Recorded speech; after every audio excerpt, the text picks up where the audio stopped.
KO4 manual transmission A4 sedan.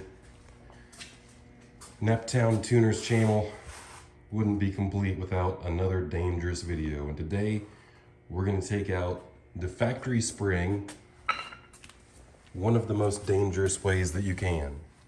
A torch might actually be safer than a grinding wheel, but I went ahead and tried it on the other side and it worked, but I went too fast and it got extremely sketchy at the end. Luckily, I did not die. So this side I'm going to show you, and we're going to try to be a little bit more safe. So here's the theory. First off, this car has 240,000 miles on it, and I've shown how to take this spring out with the proper tool. First off, let me explain why I'm chopping it out. It's the easiest way to remove it.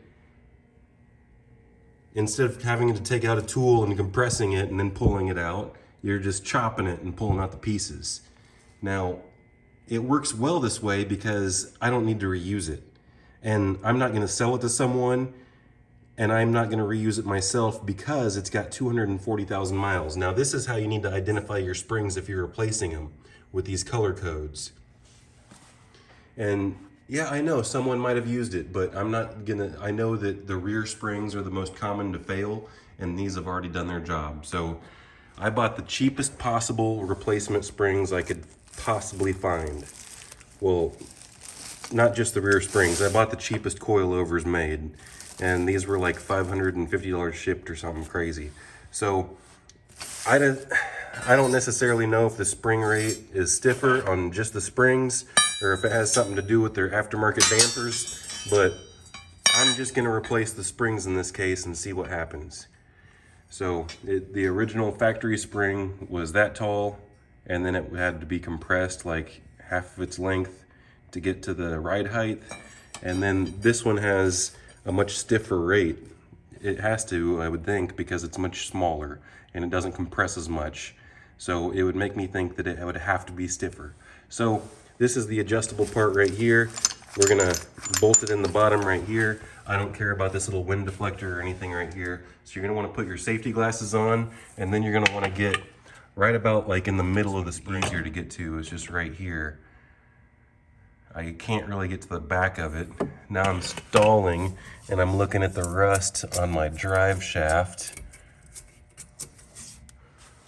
I guess I just have to go for it. Maybe I should mount the camera. That way I can be more careful.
Okay, the Sawzall does not do very much at all, and it goes through the teeth on the blades extremely fast. It must just be that type of metal.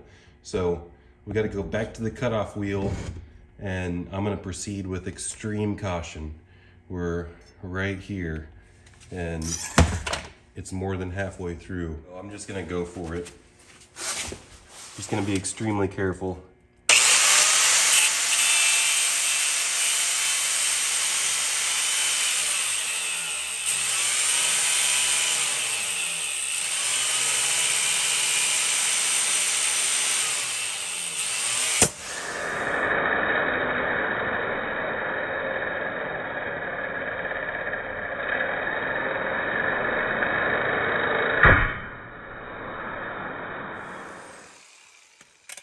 tried to go as slow as I possibly could and it still snapped.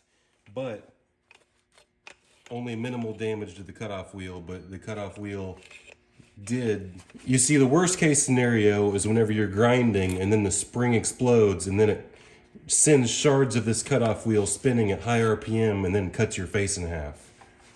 So let's see if we can pull this spring out. Just kind of coil it out like that, and then we can just pull it out like so. This is the adjustable unit that I'm going to put in, and you bolt it in the bottom right here apparently. I'm going to have to see if that worked on the other side. Now I put this cap on the top of it, and that's going to center it in the top, and then the adjustment mechanism I just screwed all the way down, and I should be able just to slide it right up in here. It should be a lot smaller, and it fits with ease. I actually have to rotate this adjustment collar with nothing unbolted.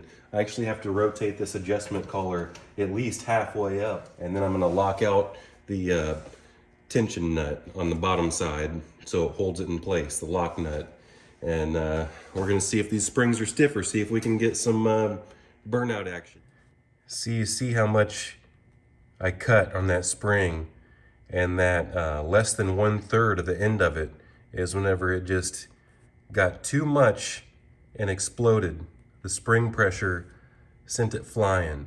So you have to cut a little bit over 2/3 out of it, and that's when you get in the danger zone.